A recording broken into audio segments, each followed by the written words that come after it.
Hello and welcome. My name is Alan, and we are here today to kind of catch up on three stories I haven't really gotten to talk about, but have been out there. One, as you can see, Tulsi Gabbard to resign as U.S. National Intelligence Director. This is going to be at the end of June when she resigns. It'll take place. But let's watch a little something here because it kind of, yeah. Aloha, I'm Congresswoman Tulsi Gabbard. As a veteran of 2 Middle East deployments, I know firsthand the cost of war. I know how 2 Middle East deployments, so probably Afghanistan and Iraq. important it is that our Commander-in-Chief has the sound judgment required to know when to use America's military power and when not to use that power. uh, can anybody say Iran? As a vice chair of the DNC, I'm required to stay neutral in Democratic primaries. Vice chair of the DNC.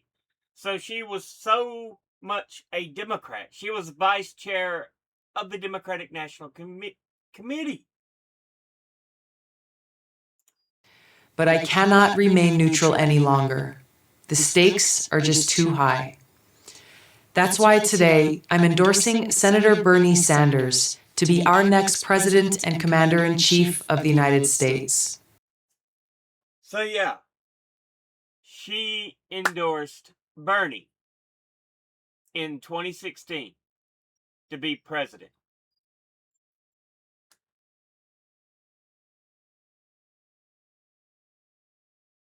She had progressive values and beliefs, and yet she's had this huge switch, becoming a host on, leaving the party, becoming a host on Fox News, and then becoming Trump's U.S. National Intelligence Director, and now set to resign. I know she said she's resigning over her husband's health, but in the long run, what did you achieve, Tulsi? What did you achieve? Nothing's better. Anything in your life better? What did you achieve? Even here's from The Guardian 7 years ago. The Hawaiian congressman is backed by Bernie Sanders because she did endorse him. He believed in her for quite a while there, but her controversial opinions have some progressives miffed. So slowly we start seeing the evolution of Tulsi Gabbard, and the clues were there in the wind. It's like maybe we should have paid more attention. But sometimes people make mistakes and you go, it's just a one-off. Unfortunately, with Gabbard, that wasn't the case. I'm one of these people, I don't like to turn on someone after one thing. You've got to be more cautious about turning, because finding true allies is a hard thing to do. But yeah, man, Tulsi, Where did this what in the end, what did this gain you? What did you achieve?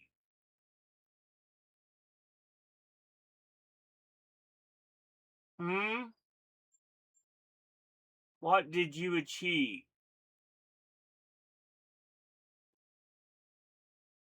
I don't think you achieved a damn thing.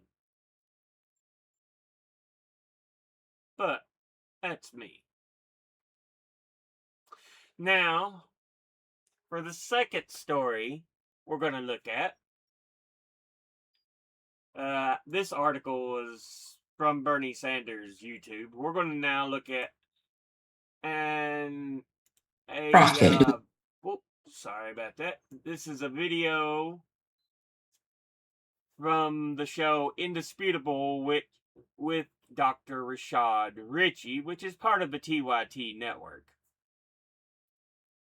But yeah, let's go ahead and extend this up. One of the things that had happened a few days ago, there was there were stories that Jasmine Crockett had endorsed Wesley Bell over Cori Bush for that St. Louis, Missouri district seat. It's one that Bush held before, but Wesley Bell got because he received millions from AIPAC. It wasn't directly listed as AIPAC, but it turned out to be their undergroups using other issues. Because when you trace the groups back, they were connected straight with AIPAC.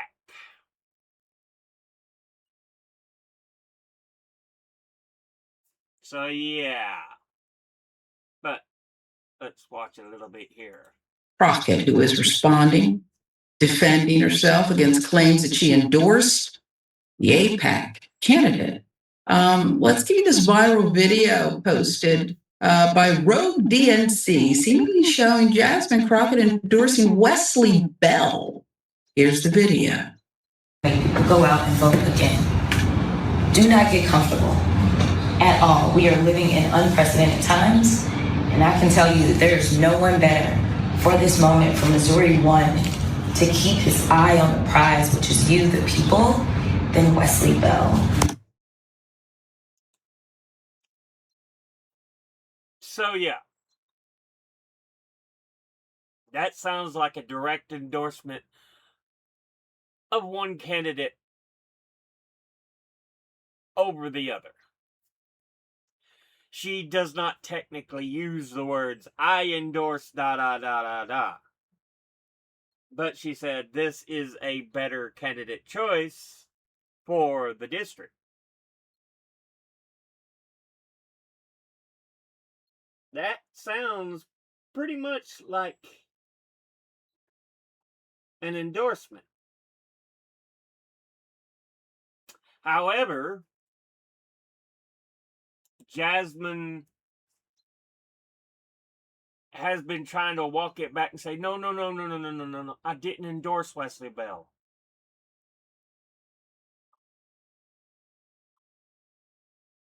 Yeah. This is from the Grio. Jasmine Crockett says she did not endorse Wesley Bell, so why does the internet think she did? Between photo, a video, and rumored endorsements, here's what's going on with Jasmine Crockett, Wesley Bell, and Cori Bush.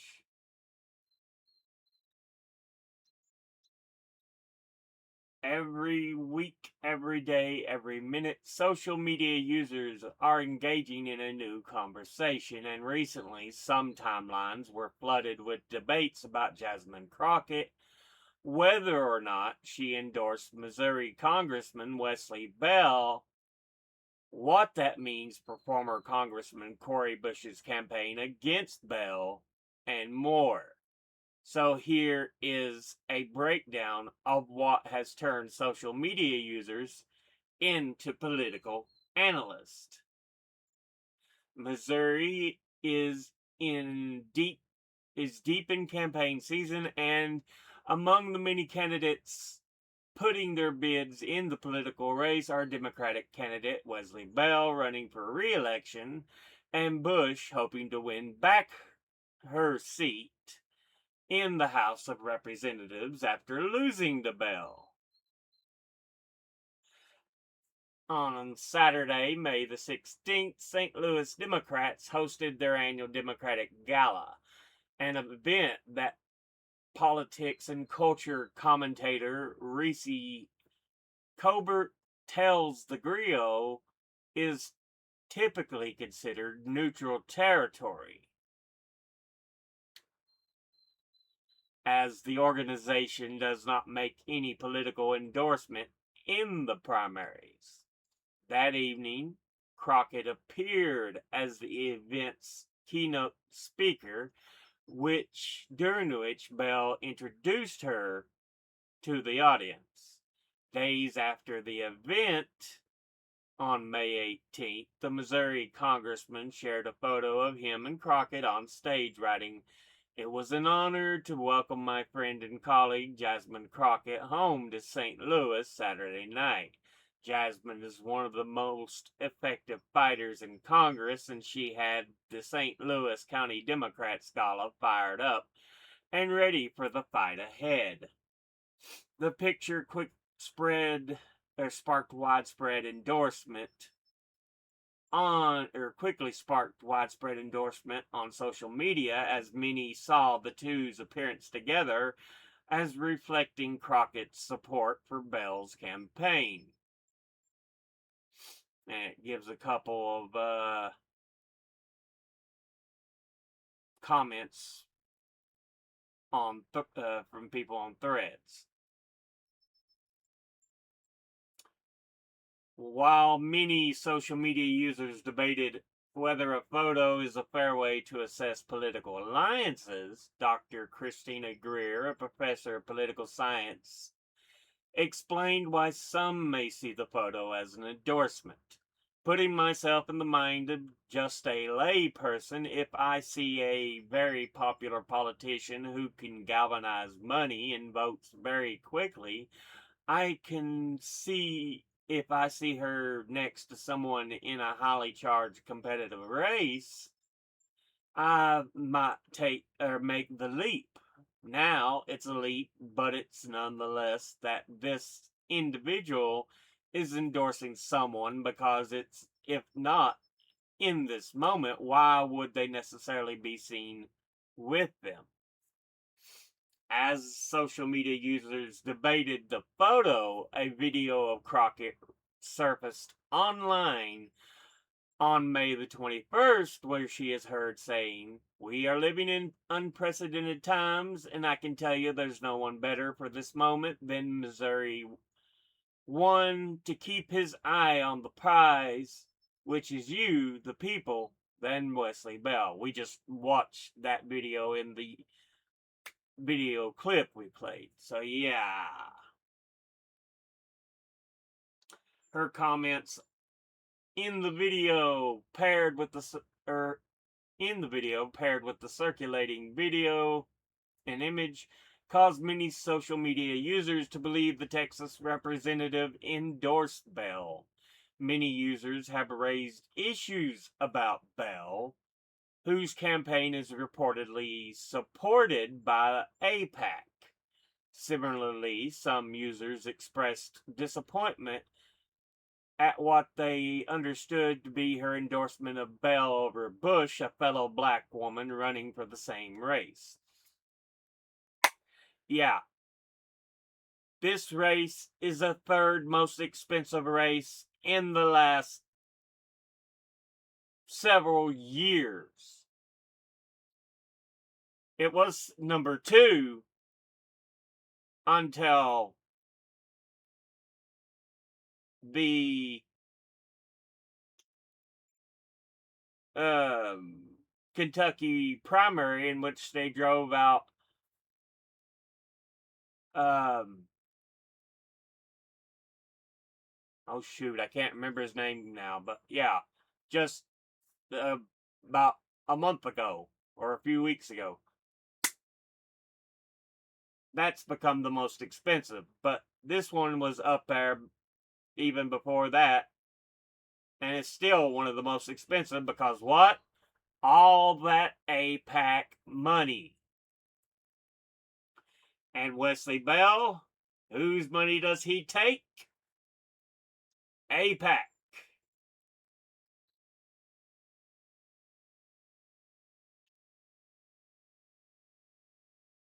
Can you imagine Jasmine Crockett endorse Wesley Bell over the progressive black woman Cori Bush? I completely lost respect for Jasmine Crockett, coming from a brother who supported her all the way. Wesley Bell supports Israel genocide.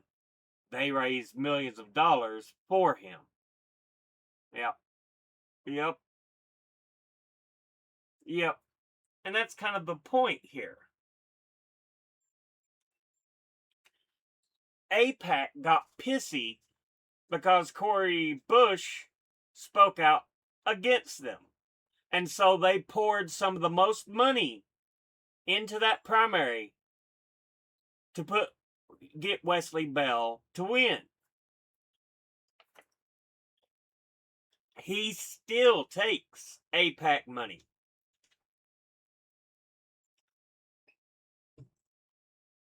And for Jasmine Crockett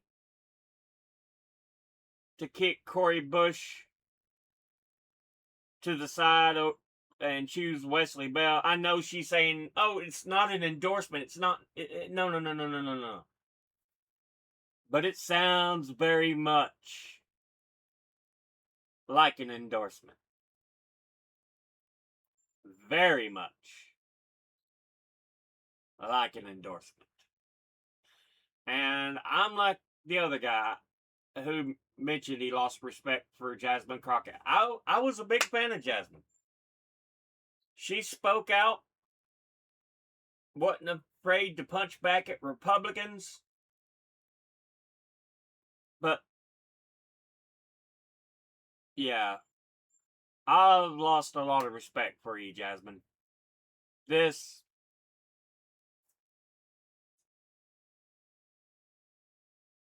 just unacceptable.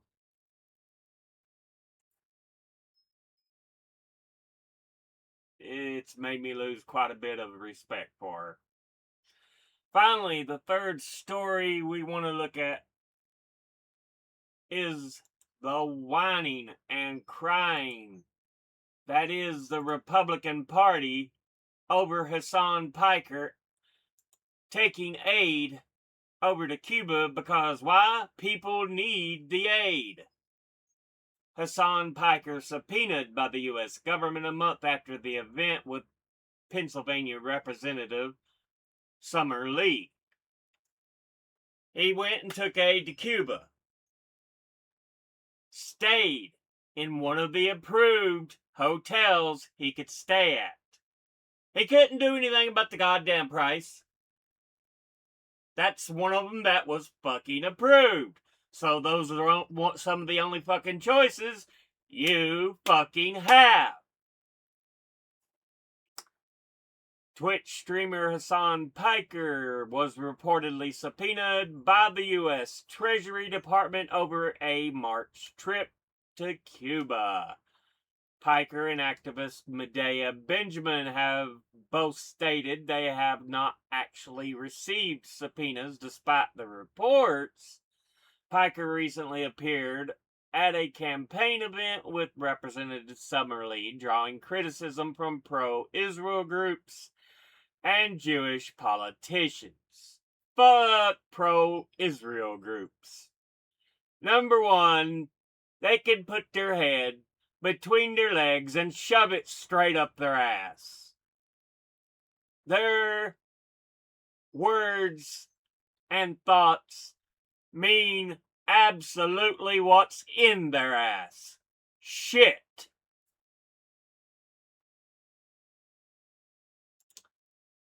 Piker says they're after your boy as the Cuba trip is investigated.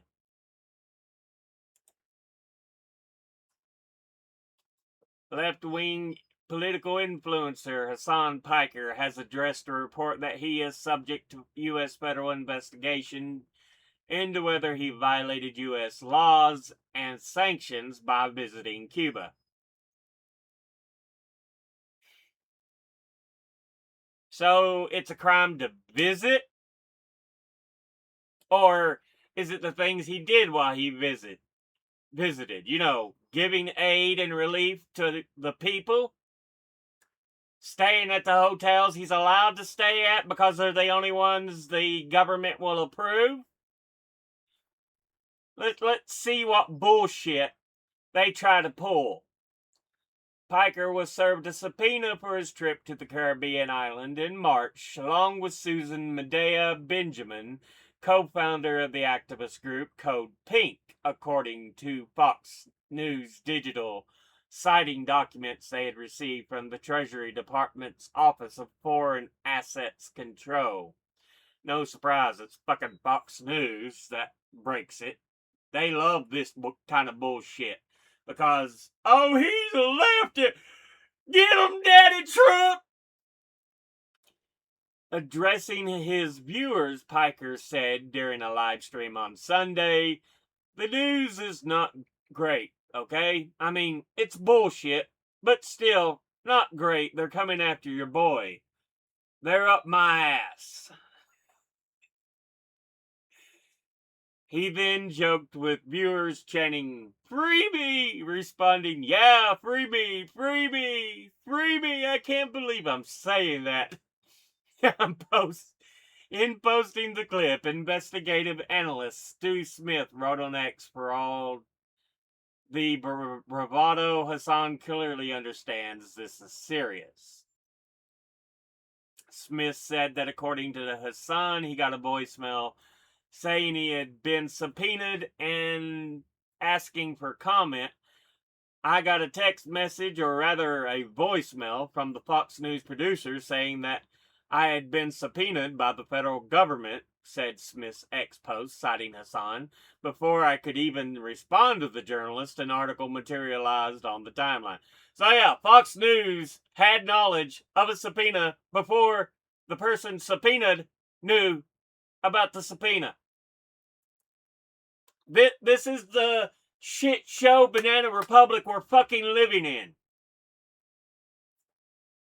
Newsweek is not able to confirm the subpoenas have been and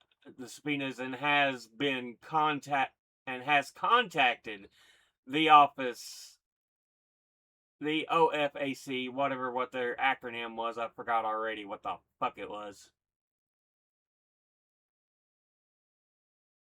What was it? Office of Foreign Assets Control, and Piker for comment. What is the investigation about? On March 10th, he posted a photo on Instagram with the message, "I'm going to Cuba." This was earlier in the year. However, U.S. sanctions on Cuba, mainly under the Cuban Assets Control regulations, prohibit most economic dealings by U.S. citizens with Cuba unless licensed, with some exceptions for journalism, humanitarian projects, educational programs, and activities to support the Cuban people. During his live stream, Piker said, "Everything we did was cleared by Treasury along with Benjamin. He is among those in the federal inquiry into whether activists who traveled to Cuba in March violated U.S. sanctions laws against the ruling communist regime," according to Fox News Digital. Again, Fox News, you know, the bullshit propaganda network. And, you know, Obama had lessened sanctions against Cuba, but then Trump, being the whiny little shit he is, he reestablished sanctions. Because he's a whiny little bitch, pedophile, warmonger, con man, selfish cunt is Donald Trump.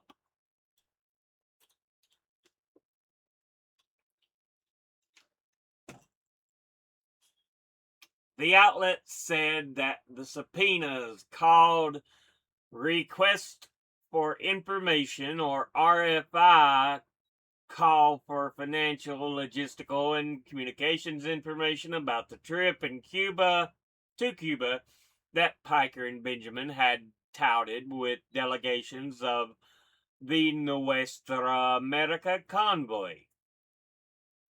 Organizations in the Singham Network were leaders of the convoy, which included 650 delegates from 33 countries and 120 organizations.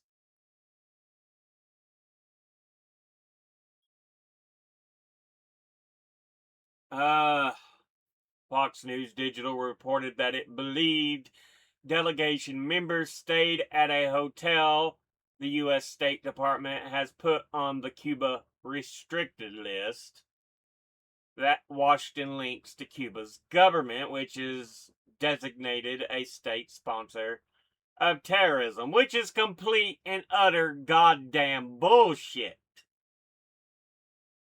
Citing sources familiar with the matter, the outlet also reported that the delegation had brought supplies to the country's ruling Communist Party of Cuba. Things that have been disputed because, again, it was supposed to be relief going to the people. And they have noted, yes, they checked to make sure which hotels they could fucking stay in because they know about the goddamn fucking restricted list. So there's some bullshit that's trying to be stirred up by the goddamn fucking Trump administration's BS little bitch cabinet shits. Of course. No charges have been announced, surprise, surprise, but Fox said the move signals a clampdown by the Trump administration against foreign influence operations inside the U.S. and activities backing movements or acts of the U.S. government it classifies as terrorism.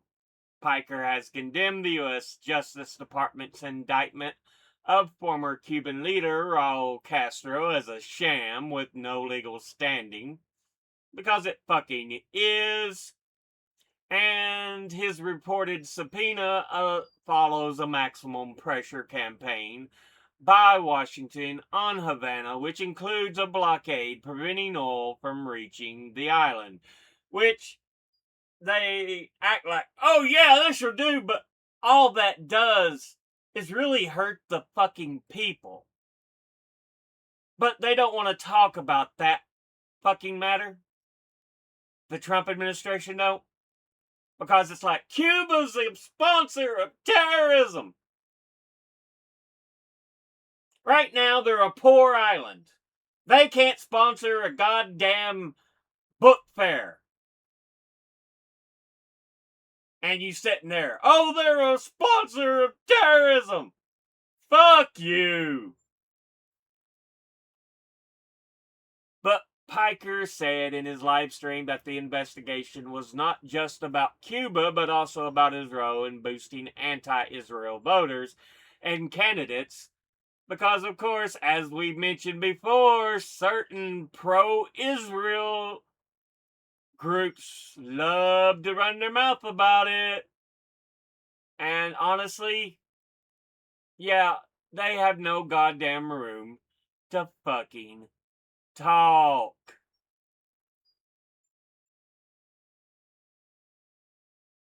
Let's see, where... it might have been in the other article I was reading.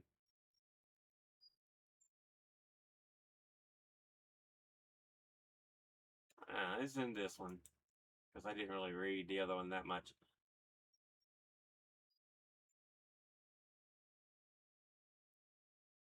I remember reading it in here. The pro-Israel groups. Yeah, I'm sure it's in there somewhere. Like I said, I remember reading it. Because I remember saying they can stick their head between their legs and up their ass because what they think and say about something in this hemisphere means exactly what's up their ass. Shit. I remember saying that whole thing. But yeah. Yeah. Just persecution and bullshit cooked up by the Trump regime. We know it is. Everybody knows it fucking is. But yeah. I wanted to go over these 3 stories because they were 3 stories I thought deserved attention, but I hadn't had a chance to go over them, so. But here you are. I've talked about them with you, so. We'll end this episode there. As always, educate thyself, think, read, study, learn.